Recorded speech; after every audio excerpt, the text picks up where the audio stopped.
এবারে বাজেট প্রায় 11 লক্ষ টাকার বাজেট করে দিচ্ছি আপনাদেরকে। তা আপনাদের এই প্যান্ডেলের কাজ কতদিন ধরে হচ্ছে? প্রায় 4 মাস। 4 মাস ধরে এখানে প্যান্ডেলের কাজ চলছিল। বন্ধুরা, আজকে হচ্ছে ষষ্ঠী, অর্থাৎ বাসন্তী পুজো শুরু হয়ে গেছে আজকে। তা আজকের দিনে আর কি বসন্তকালে এই পুজোর সূচনা করেন ঋষি মেঘসের আশ্রম থেকে রাজা সুরত। তিনি ছিলেন একজন চন্দ্রবংশীয় রাজা। আমরা মার্কেন্ডীয় পুরাণ অনুসারে যা জেনেছি, এই মহারাজের সমস্ত ধন সম্পত্তি সমস্ত লুট হয়ে যায়। তখন তিনি অসহায় অবস্থায় আর কি ঋষি মেঘসের আশ্রমে বাস করতে থাকেন। তারই নির্দেশে তিনি এবং বৈশ্য নামে একজন আর কি তার সহপাঠী দুজন মিলে বসন্তকালে আর কি এই পুজোটা, অর্থাৎ এই যে দুর্গাপুজো, এটা সূচনা করেন। এটাই অ্যাকচুয়ালি দুর্গাপুজো। আমরা জানি শরৎকালে যে অকাল বোধন রামচন্দ্র যেটা করেছিলেন, সেটা গল্পটা তো আমরা সকলেই জানি। তা আজকে এইখান থেকে আর কি আমি ভিডিওটা শুরু করলাম, দেখতে থাকুন। অসাধারণ করেছে এবার এখানকার থিমটা।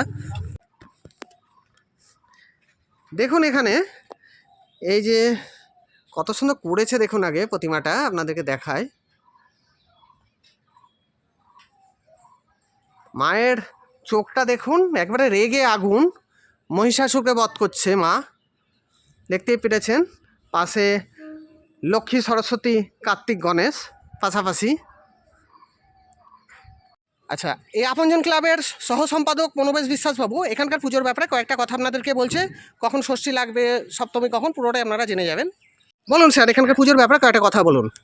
আমরা দীর্ঘ 17 বছর ধরে এই বলরামপুর আপনজন ক্লাবের পরিচালনায় আমাদের যে বাসন্তী দুর্গোৎসব আমরা করে আসছি। এবছর 17তম বর্ষ। এই 17 বর্ষে আমাদের এবছরের প্যান্ডেল একটা দুর্গাপূজার বিশেষ প্যান্ডেলের আকর্ষণে আমরা প্যান্ডেলটা করেছি। আচ্ছা, আমাদের প্রতিমা শিল্পী যিনি আছেন বাঁকা রায় দাস, দীর্ঘ 17 বছর ধরে উনি প্রত্যেক বছর নতুন নতুন একটা নিদর্শন আমাদের সামনে তুলে ধরেন। মানে এবছর সমুদ্র মন্থনের ওপর যেমন ওই দেবতা এবং অসুরদের মধ্যে যে লড়াইটা হয়, সেই লড়াইয়ের একটা সমুদ্র মন্থনের চিত্র তুলে ধরেছেন। আচ্ছা, তো প্রত্যেক বছর নতুন নতুন আমাদেরকে উপহার দেন উনি। আচ্ছা, সুন্দর সুন্দর ওনার যে পুতুল, তার পুতুলের যে মানে শিল্পী, উনি একজন দারুণ শিল্পী, সেটা এর মাধ্যমে প্রকাশ পায়। আচ্ছা, আচ্ছা। আর প্যান্ডাল যে যিনি করেছেন আমাদের মনারেকা, এটার দীর্ঘ এটা উনিও তাই আমাদের সঙ্গে দীর্ঘ 17 বছর ধরে যুক্ত আছেন। তো ওনার প্রত্যেক বছর নতুনত্ব আমাদেরকে দিয়ে যাচ্ছেন। এই বছর কোথাকার থিম হয়েছে আপনাদের? এটা একটা দুর্গাপূজার প্যান্ডেল হয়েছে, যেটা ওই রাজস্থানের দিকে একটা আপনার এই একটা রাজপ্রাসাদের। আচ্ছা, আচ্ছা, আচ্ছা। রাজস্থানের রাজপ্রাসাদের একটা তুলে ধরেছে, মানে কিছুটা নিজস্ব পরিকল্পনা, কিছুটা ওদের কাছ থেকে নিয়েছে। আচ্ছা, আচ্ছা। তো এবার আপনাদের পুজোর মেলা বসতে শুরু করেছে। এখন দোকানগুলো বন্ধ, বিকেলের দিকে খুলে দিবে। একটু ছোট্ট করে দেখিয়ে দিলাম, সবই দোকানগুলো বন্ধ বন্ধুরা।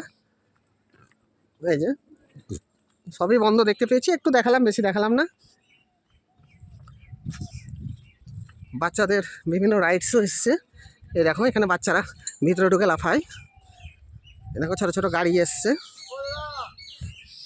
একটু ব্যাপারে কখন বলুন, ষষ্ঠী কখন লাগছে? ষষ্ঠী আমাদের এই আজকে সকাল 10টার সময় হয়ে গেছে, ষষ্ঠী পুজোটা হয়ে গেছে। হ্যাঁ, আগামী দিন সপ্তমী পুজো সকাল 7টার সময় শুরু হবে। আচ্ছা, আর ক্রমাগত চলবে। আর প্রত্যেকটা দিন আমাদের এখানে প্রোগ্রাম হয়। আর অষ্টমী আর নবমী একটু 10 মিনিট বলে দিন পরপর একটু। অষ্টমী পুজো আমাদের ওই 8:30টার সময় শুরু হবে। সকাল 8:30? সকাল 8:30টায়। আচ্ছা, আচ্ছা। এটা বৃহস্পতিবার। আর যেটা আপনাদের এই যে অঞ্জলিটা হয় না, যেমন আমাদের অঞ্জলি, পুষ্পাঞ্জলিও মোটামুটি আমাদের ওই 12টা 12:30 দিকে সন্ধি পুজোটা হয়। সন্ধি পুজোটা আছে আপনার ওই 1:23 নাগাদ দুপুরে। আচ্ছা, আচ্ছা। আর তারপরে সন্ধ্যা নবমী, দশমীটা একটু বলুন। দশমী তো আমাদের ওই হচ্ছে শনিবার দশমী। কত তারিখ পড়েছে দাদা, ওটা বলতে পারবেন? শনিবার পড়েছে ওটা 13ই চৈত্র। আচ্ছা, আচ্ছা। 28শে মার্চ। কিন্তু বিসর্জন আমরা দিই 29শে মার্চ দেবো। আচ্ছা, প্রত্যেক বছর আমাদের এটাই করি, আমরা একাদশীর দিন বিসর্জনটা দিই। আচ্ছা, আচ্ছা, আচ্ছা। এই গঙ্গাতেই বিসর্জন করেন না? গঙ্গাতে না, আমাদের এই পাশেই যে পুষ্করিণী আছে, সেই পুষ্করিণীতে আমরা আমাদের। আর নবমী পুজোটা কখন? নবমী পুজো ওই আপনার ওটা হচ্ছে 27শে মার্চ। কখন লাগছে ওটা? ওটা লাগছে আপনার 12:45 রাত্রির না, দিনে। আচ্ছা, আচ্ছা, আচ্ছা। আর এই নব প্যান্ডেলটা আপনাদেরকে দেখাই। প্রতিমা শিল্প প্যান্ডেলের ডেকোরেটরের দায়িত্ব নিয়েছে মনাদা, কুদলা, মুর্শিদাবাদ ডিস্ট্রিক্ট। এই যে ভাইরা সব দাঁড়িয়ে আছে। আপনাদের এখানকারই পুজো না? তাই আপনাদের কত বছরে পদার্পণ করলো এবার? 17 বছরে। আচ্ছা, আচ্ছা। আপনার নামটা কি? সুমন মণ্ডল। আপনাদের এখানে কতদিন থেকে প্যান্ডেলের কাজটা হচ্ছিল? 17 বছর। বাজেটটা কত টাকার এবার? এবারে বাজেট প্রায় 11 লক্ষ টাকার বাজেট আছে। আগেরবার কত ছিল? আগের বার ছিল আমাদের 8 লক্ষ টাকা। এবার একটু বেড়েছে এবার না? একটু বেড়েছে, তাও তো মানে জিনিসপত্রের জিনিসের দাম যেভাবে বেড়েছে প্রতিদিন এমনিতেই তো প্রত্যেকটা জিনিসের দাম জানেন খুব হ্যাঁ, বেশি বেড়ে গেছে।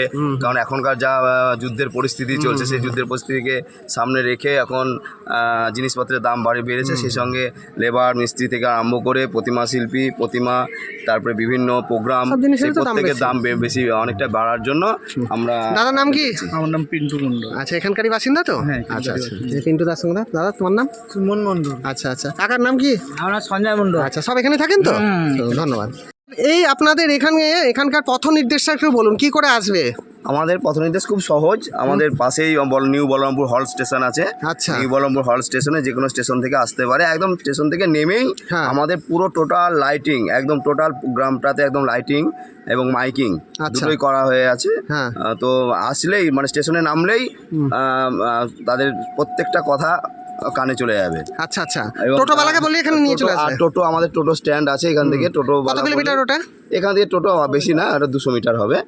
আমার দরকার নেই 200 মিটার, এখানে 100 মিটারের মধ্যে আমাদের হেঁটেই চলে আসতে হবে। হেঁটেই চলে আসতে পারবে না? আর যারা বাস স্ট্যান্ডে বাস দিয়ে আসবে, বাস একই, বাস আর আমাদের যে স্টেশন একদম পাশাপাশি, হাইওয়ে, একদম হাইওয়ের পাশে। আচ্ছা আচ্ছা আচ্ছা আচ্ছা ন্যাশনাল হাইওয়ে যেটা আছে, আচ্ছা। NH 34 একদম পাশেই, NH 34 এর পাশে। এবং সেই সঙ্গে আমাদের যে স্টেশন আছে, স্টেশন সংলগ্ন একদম। আচ্ছা আচ্ছা, মোটামুটি 100 মিটারের মধ্যে এটা হেঁটে চলে আসতে পারে। ঠিক আর যদি বাইপাস আমাদের একটা আছে এদিকে গোড়াবাজার হয়ে, যদি বাইপাসের যে আছে মানকারা গোড়াবাজার হয়ে যেটা যায়, সেটা যদি ওই বাইপাস দিয়ে আসলে, ওখান থেকে বাইপাস থেকে আমাদের বোরগাছি মোড় আছে, বোরগাছি মোড় থেকে 500 মিটার মতো আছে, ওখান থেকেও টোটো পাওয়া যাবে, আবার মানে হেঁটেও আসা যাবে। ঠিক আছে, অসংখ্য ধন্যবাদ। তাহলে আপনাদের বিসর্জনটা হচ্ছে কবে, কোন টাইমে করবেন? বিসর্জনটা আমরা ঠিক বিকেলের দিকে? না, আমাদের বিসর্জনটা সন্ধ্যার সময় হয়, মানে ওই রাত্রি 8টার পর। তাহলে 3 দিন আসলে তোমার ঠাকুর দেখতেই পাচ্ছে। এখন দশমী পর্যন্ত ঠাকুর দেখতে পাবে। দশমী মানে অবধি। আজকে ষষ্ঠী, আজকে আমাদের প্রোগ্রাম আছে। মালদা থেকে আসছেন বিষ্ণু শকুল, আচ্ছা, কালার্স আচ্ছা। বাংলার বিখ্যাত আচ্ছা আচ্ছা, উনি বেশ ভজন কীর্তনের উপর, হ্যাঁ, রাধেকৃষ্ণ ব্যান্ডের ভজন কীর্তনের উপর আজকে প্রোগ্রামটা আছে। ঠিক আছে। এবং প্রত্যেকটা দিন আমাদের বেশ বিভিন্ন ধরনের প্রোগ্রাম রেখেছি। বাউল আছে এবং সাংস্কৃতিক অনুষ্ঠানও আছে, নৃত্যকলার নৃত্য আছে, বিভিন্ন রকমের প্রোগ্রাম, প্রত্যেকটা দিন প্রোগ্রাম আছে এবং জমজমাট থাকে। এবং আসলে রাত্রের দিকে আসলে একদম চারিদিক একদম জমজমাট থাকে, একদম প্রচুর লোকের সমাগম হয়।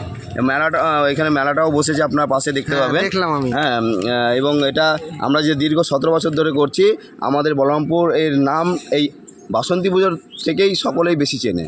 বাসন্তী পুজোর নাম অনুসারেই বেশি চেনে যে বলরামপুরে বাসন্তী পুজোটা হয়। ঠিক আছে দাদা, এবং ভালো এটা থাকবেন। মুর্শিদাবাদের সব থেকে আশা করি সব থেকে হ্যাঁ, বড় থিমটা আমরা দেখলাম আমি, খুবই ভালো লাগলো। নমস্কার। ঠিক আছে। ভাইরা বসে আছে, দেখিয়ে দিলাম একটু। দেখো, সব মাইক টাইক সব ব্যবস্থা করেছে, ডিজে, বিশাল অনুষ্ঠান সব দেখিয়ে দিচ্ছি তাদের। ছবি তো আমি দেখাচ্ছি তোকে ঘুরে ঘুরে। দত্ত মাইক, এই দেখো, এদের বিশাল ব্যাপার। মুড়াগাছা থেকে এসছে এরা। বিভিন্ন অনুষ্ঠানে এদেরকে দেখতে পাও তোমরা, অতটা খেয়াল করো না। আমার এখানে চোখে পড়ে গেলে বলে তোমাকে দেখিয়ে দিলাম।